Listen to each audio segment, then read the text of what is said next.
કારણ કે હું ઓફિસે હતો, મારી તમે સ્ટોરી જોઈ લો. કાલે મેં 4 વાગે મૂકી હતી સ્ટોરી, 3 વાગ્યાની હશે, 2:30 વાગે મૂકી હતી. આ એને મિસ કોલ આવ્યો, મેં કીધું વોઇસ મેસેજ ઓનલી. પછી મને મેસેજ કરે, તું એકવાર ફોન ઉપાડ, નકર બહુ મોટું થશે. તારા મા બાપ તો અહીંયા છે, તારા મા બાપ પાસે હું જાઉં છું, બરાબર? તું તારો ફોન ઉપાડવા હું નવરો નથી, લોડી, સમજી લેજે. સમજી ગઈ? બીજા રેકોર્ડિંગ સાંભળો. તું શું કહેતો હતો? કીર્તિના પપ્પા એવું કહેતા હતા કે હું મંદિર નથી જઈ શકતો સ્વામિનારાયણ. પેલા તો અમે સ્વામિનારાયણનો ધર્મ જ નથી પાડતા. ખોટીના પેટના ભોસ મારીના.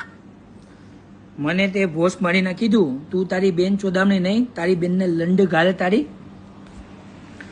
અને તું એમ કહેજો કે મારો પટેલ સમાજ મારી હારે આમ તેમ. આપણે કોઈ સમાજ હારે કોઈલું છે નહીં, પણ બધા જ સમાજ હારે તું વિવાદ કરે છે ને, તને હું કહી દઉં, 99% લોકો સ્વામિનારાયણમાં માને છે. હું પોતે આબુધાબી સ્વામિનારાયણના મંદિર